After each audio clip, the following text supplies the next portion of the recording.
Cuando Hal Shelburne lo vio, cuando vio que su hijo Dennis lo sacaba de una maltrecha caja de cartón que había ido a parar al fondo de uno de los aleros de la buhardilla, el horror y el desaliento le invadieron con tal fuerza que a punto estuvo de soltar un grito. Se llevó una mano a la boca, como para rechazarlo, y lo arregló fingiendo que tosía en el puño. Ni Terry ni Dennis le prestaron atención, pero Pirey, en cambio, se dio la vuelta y le miró con fugaz curiosidad. «¡Miren qué hermoso!», exclamó Dennis con respeto, un sentimiento que el propio Hal rara vez conseguía despertar ya en el muchacho. Dennis tenía 12 años. «¿Qué es?», quiso saber Pirey, que miró otra vez a su padre antes de que los ojos se le fuesen de nuevo hacia el objeto que había hallado su hermano mayor. «¿Qué es, papá?». «Un mono, tonto», dijo Dennis. «¿Acaso no has visto nunca un mono?». «No le llames tonto a tu hermano», intervino Terry al momento. Estaba examinando una caja de cortinas. La que tenía en las manos estaba cubierta de hongos y la soltó enseguida. «¡Ugh! ¿Puedo quedármelo, papá?», preguntó Pirey, que tenía 9 años. «¿Cómo quedártelo?», gritó Dennis. «Soy yo quien lo ha encontrado». «Niños, por favor», dijo Terry. «Me está entrando un dolor de cabeza». Hal apenas les oía. El mono que su hijo mayor tenía en las manos le miraba con ojos de apagado brillo y le sonreía con su vieja conocida mueca, la misma que le había perseguido en sueños en su niñez, que no dejó de acosarle hasta sus... Afuera corrió una ráfaga de aire helado y 2 labios inmateriales hicieron sonar un breve silbo en el viejo, herrumbroso canalón del tejado. Pirey se arrimó a su padre y los ojos se le fueron inquietos hacia el tosco techo del desván, donde eran visibles las cabezas de los clavos. «¿Qué ha sido eso, papá?», indagó el niño cuando el silbido se apagó con un ronroneo gutural. «El viento», repuso Hal, los ojos todavía fijos en el mono. Los platillos que éste tenía en las manos, semejantes a medias lunas de latón a la mortecina luz de la única bombilla, estaban inmóviles, separados por una distancia de quizá 1,5 palmos. De forma maquinal, Hal añadió: «El viento sabe silbar, pero no llevar una tonada». Y dándose cuenta de que había repetido un dicho del tío Will, sintió un profundo estremecimiento. El sonido se repitió. El viento, alzándose del lago cristal, llegaba en largas rachas zumbantes y se colaba por el canalón. Ligeras corrientes de frío aire de octubre rozaron el rostro de Hal. Santo Dios, aquella buhardilla se parecía tanto al desván de la casa de Hartford que era como retroceder 30 años, volver a la niñez. No quiero pensar en eso. Pero como es natural, no lograba pensar en otra cosa. Fue en el camarachón donde encontré ese condenado mono, en la misma caja. Terry se había alejado, agachada a causa de la inclinación del techo para examinar el contenido de un cajón de madera lleno de cachivaches. «No me gusta», determinó Pirey, y buscó la mano de su padre. «Que se lo quede Dennis si quiere. ¿Nos vamos, papá?». «¡Qué cobarde! ¿Preocupado por los fantasmas?», apostrofó su hermano. «Dennis, esa boca», le reprendió Terry distraídamente. Acababa de encontrar una taza de delgadísima porcelana de dibujo chino. «Esto es bonito. Es...». Hal vio que Dennis había encontrado la llave que, situada en la espalda del mono, servía para darle cuerda. El terror se abatió sobre él con alas negras. «¡Deja eso!», le dijo con más viveza de lo que se proponía, y antes de pensar en lo que hacía, le había arrancado el mono a Dennis de las manos. El niño se volvió hacia él y le miró sobresaltado. También Terry le dio la cabeza para mirarle, y Pirey alzó hacia él los ojos. Siguió un instante de silencio, durante el cual el viento repitió su silbido, esa vez muy bajo, como una invitación desagradable. «Es que... probablemente esté roto», añadió Hal. «Solía estar roto, salvo cuando se le antojaba no estarlo». «Bien, pero no hace falta dar tirones». «Dennis, cállate». El niño parpadeó y por un instante pareció inquieto. Hacía tiempo que su padre no le hablaba con tanta dureza. No lo había hecho desde hacía 2 años al perder su empleo en la National Aerodyne de California y trasladarse a Texas. Decidió dejar las cosas como estaban, por el momento. Volvió a la caja de cartón y siguió revolviendo en ella, pero todo lo demás eran trastos viejos, juguetes rotos que perdían los muelles y el serrín. El silbido del viento, de pronto más recio, se había convertido en aullido. El desván comenzó a crujir suavemente, con un ruido como de pisadas. «¿Nos vamos, papá?», pidió Pirey, cuidando de que solo su padre lo oyera. «Sí», repuso Hal. «Vámonos, Terry». «Todavía no he terminado de...» «Te he dicho que nos vamos». Fue ella quien esta vez lo miró sobresaltada. Habían alquilado 2 habitaciones contiguas en un motel. A las 10 de esa noche, los niños dormían en su cuarto y Terry en la habitación del matrimonio. En el coche, volviendo de la casa de Casco, se había tomado 2 Valiums para impedir que los nervios le produjeran una migraña. Últimamente tomaba mucho Valium. Había empezado con eso por la época en que la National Aerodyne despidió a Hal. En los últimos 2 años, él había estado trabajando en la Texas Instruments. El empleo le reportaba $4,000 menos por año, pero era un empleo. Le dijo a Terry que había tenido suerte, y ella se mostró de acuerdo. Montones de técnicos en informática estaban en ese momento en el paro, señaló él, y ella se mostró de acuerdo. Los alojamientos que la nueva empresa tenía en Arnett para los empleados, comentó Hal, no tenían nada que envidiarle a la casa de Fresno, y ella se mostró de acuerdo. Pero él pensó que toda aquella aquiescencia era mentira, y además estaba perdiendo a Dennis. Se daba cuenta de que el niño se le escapaba, se sustraía prematuramente a su influencia. Hasta la vista, Dennis. Adiós, desconocido. Muy agradable haber compartido contigo este trayecto de tren. Terry le había expresado su sospecha de que el niño estaba fumando marihuana. A veces percibía el olor. «Tienes que hablar con él, Hal», y en esa ocasión fue él quien se mostró de acuerdo. Sin embargo, aún no había hablado con Dennis. Dormidos los niños, dormida Terry, Hal entró en el cuarto de baño, cerró con llave, se sentó en la taza del retrete que tenía bajada la tapa y se quedó mirando al mono. Detestaba su tacto, aquella sedosa piel color castaño, raída en algunos puntos, y detestaba su sonrisa.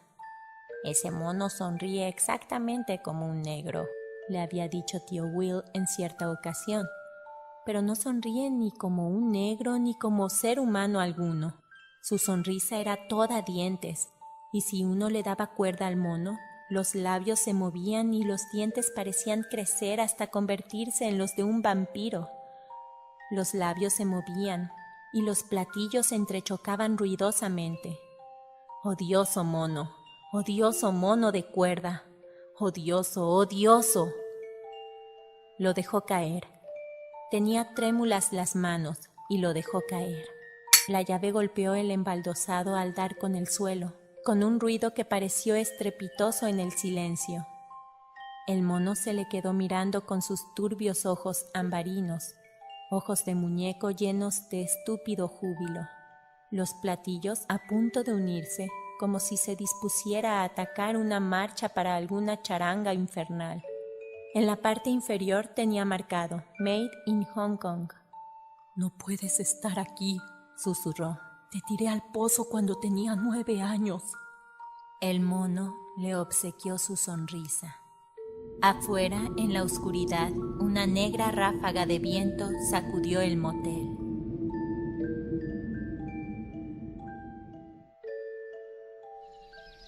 Bill, el hermano de Hal, y Colette, su esposa, se reunieron con ellos al día siguiente en casa de tía Ida. ¿Nunca se te ha ocurrido pensar que la muerte de un pariente es una forma aborrecible de estrechar lazos familiares?, le preguntó Bill con una insinuada sonrisa. Le habían puesto Bill por el tío Will. Bill y Will, los campeones del rodeo, solía decir el tío revolviéndole el pelo al chiquillo. Era otro de sus dichos, como el de que el viento sabe silbar pero no llevar una tonada. El tío Will había muerto 6 años atrás y tía Ida había continuado viviendo en la casa, sola, hasta la semana anterior, cuando se la llevó una apoplejía.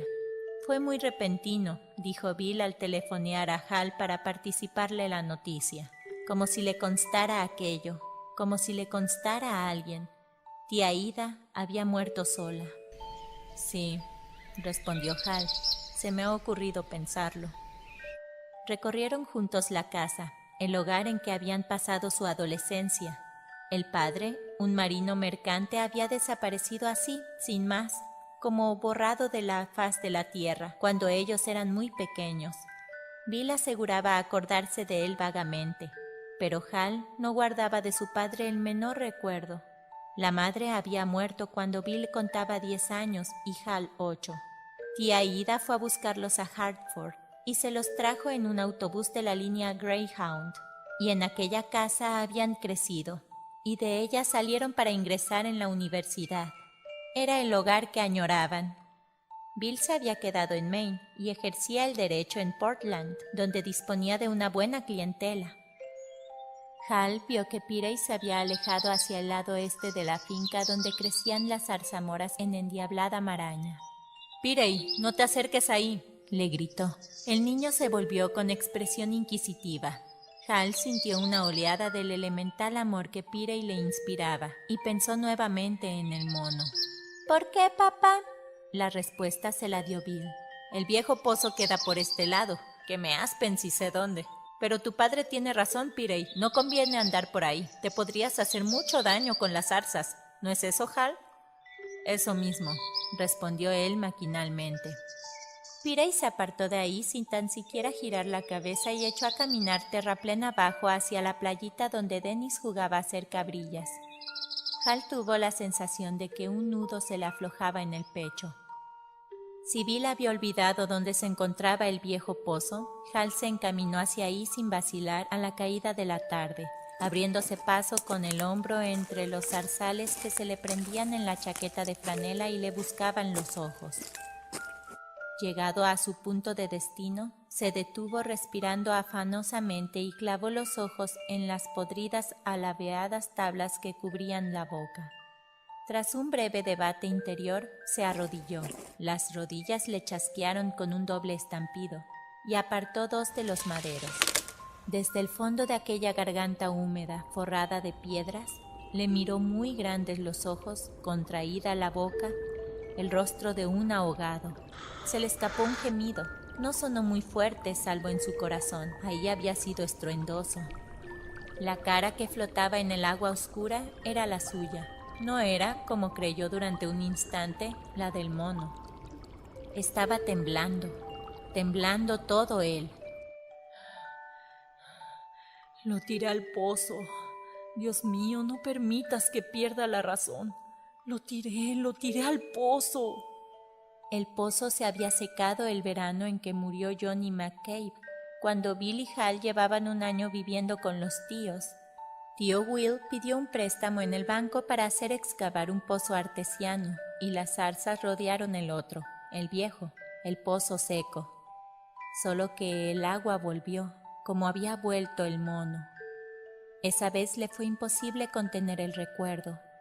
Sentado ahí impotente, Hal dejó que se acercase y trató de deslizarse con él como quien, subido en una tabla de surf en una ola gigantesca, trata de avanzar con ella sabiendo que si cae resultará aplastado en la esperanza de que la onda se disuelva. Se había internado ahí con el mono a finales de aquel verano. El olor de las moras que ya habían brotado era intenso, sofocante.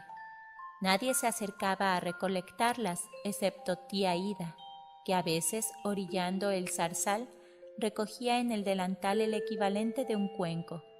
Así pues, en el interior, las moras habían madurado en exceso, y algunas, pudriéndose, rezumaban una sustancia blanca y espesa como pus, y abajo, entre las altas hierbas, los grillos repetían enloquecedoramente su canto infinito. Las espinas se le clavaban, le punteaban de sangre las mejillas y los brazos desnudos. No hizo esfuerzo alguno por evitar su aguijonazo. Le dominaba un terror ciego, tan ciego que estuvo a un paso de caer sobre la podrida tablazón que cubría la boca del pozo. A un paso quizá de caer a su cenagoso fondo, 10 metros más abajo. Lanzó al aire los brazos buscando equilibrio, y nuevas espinas se le hincaron en ellos. Era ese el recuerdo que le había movido a llamar a Pirey con viveza. Eso sucedía el día que murió Johnny McCabe, su mejor amigo, subiendo los peldaños que daban acceso a la casa elevada que tenía en un árbol del patio trasero. Habían pasado ahí largas horas aquel verano, jugando a piratas que avisoraban imaginarios galeones en el lago, y quitando los tapabocas de los cañones y arrizando las rastreras. ¿Qué sería eso? Se preparaban para el abordaje. Subía Johnny a la casa del árbol como hiciera antes 1.000.000 de veces, cuando el peldaño que tocaba a la trampilla se le quedó en las manos y Johnny cayó de una altura de 10 metros y se desnucó. Y todo por culpa del mono, del odioso, del maldito mono. Cuando sonó el teléfono, cuando tía Ida abrió muy grande la boca para luego formar con ella una O de horror ante la noticia que le daba su amiga Milly, la del final de la calle, y cuando le dijo: «Sal al porche, Hal, que he de anunciarte algo muy triste». Él enfermó de espanto, pensó: «El mono, ¿qué habrá hecho esta vez el mono?». El día que arrojó el mono al pozo, no vio su cara atrapada en el fondo, solo los adoquines que lo empedraban y el fango húmedo y pestilente. Se volvió hacia el muñeco que yacía en la hierba hirsuta, entre la maraña de zarzamoras. Los platillos inmóviles, los dientes asomando enormes por los labios entreabiertos, la piel cubierta de clapas y raídos, vidriosos los amarillentos ojos, y siseó: «Te odio». Al empuñar su cuerpo asqueroso, sintió el crujido de la velluda piel, y cuando lo alzó ante sí, el mono le sonrió en la cara. «Anda, atrévete», le retó rompiendo a llorar por primera vez aquel día, y lo zarandeó. Los platillos temblaron ligerísimamente. El mono estropeaba todo lo bueno, todo. «¡Adelante! ¡Toca! ¡Toca!». El mono se limitaba a sonreír. «¡Vamos! ¡A sonar los platillos!», gritó con voz histérica. «¡Cobarde! ¡Gallina! ¡Hazlo sonar! ¿A que no? ¿A que no te atreves?». Aquellos ojos pardos, aquella desbocada sonrisa de júbilo. Entonces, loco de pesar y de miedo, lo arrojó al pozo. Lo vio dar una vuelta en su caída, en una acrobacia simiesca, y el sol arrancó un último destello a sus platillos. Cayó al fondo con un golpe sordo que debió disparar su mecanismo, pues los platillos se pusieron a entrechocar de pronto. Su golpeteo metálico sostenido maquinal se elevó reverberante y agónico en la pétrea garganta del pozo muerto. Se llevó las manos a la boca y por un instante le pareció verlo ahí abajo, quizás producto solo de la imaginación, tendido en el fango, los ojos clavados en la circunferencia de su carita de niño asomada al borde del pozo, como para no olvidarla jamás, los labios dilatándose y contrayéndose en su sonrisa dentada, los platillos entrechocando, convertido en un falso mono de cuerda. ¿Quién ha muerto? ¿Será Johnny McCabe volando en el aire claro de las vacaciones estivales, ejecutando su propio salto mortal, muy abiertos los ojos, con el rajado peldaño todavía en las manos, camino del suelo que golpea con un único amargado chasquido y donde le escapa la sangre por la nariz, por la boca, por los ojos tan abiertos? ¿Es ese Johnny, Hal? ¿O eres tú? Gimiendo, Hal cubrió con las tablas el agujero. Se había clavado astillas en los dedos sin que le importara. sin que ni tan siquiera se diese cuenta de ello hasta más tarde. Y aún con eso, aún tapado por las tablas, seguía oyéndolo, ahora asordinado y en cierto modo todavía peor precisamente por eso. Estaba ahí abajo, en la pétrea oscuridad, entrechocando los platillos, sacudiendo su repulsivo cuerpo, mientras el sonido ascendía como los que se perciben en sueños. ¿Quién ha muerto esta vez? Salió impetuosamente del zarzal, luchando con la maraña de sus tallos. Las púas le abrieron en la cara nuevos arañazos que sangraban profusamente, y se le prendieron bardanas en los dobladillos de los tejanos, y cayó una vez cuán largo era, con los oídos zumbándole todavía como si el mono le hubiera seguido. Tío Will le encontró más tarde en el garage, sentado en un viejo neumático y llorando, y pensó que las lágrimas se debían a la muerte de su amigo, y así era, pero también había llorado de tardío terror. Al mono lo había tirado al pozo por la tarde. Al anochecer, conforme el crepúsculo se deslizaba por un espejeante manto de niebla baja, un coche que circulaba muy deprisa para tan poca visibilidad atropelló en la carretera al gato rabón de tía Ida y siguió su camino sin detenerse.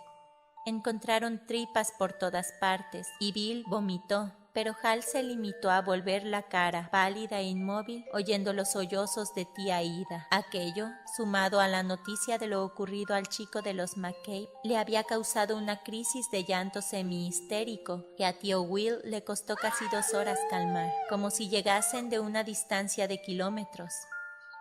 Tenía el corazón exultante de un frío gozo. No le había tocado a él el turno, sino al gato rabón de tía Ida. No a él, ni a su hermano Bill, ni a su tío Will, los 2 campeones del rodeo.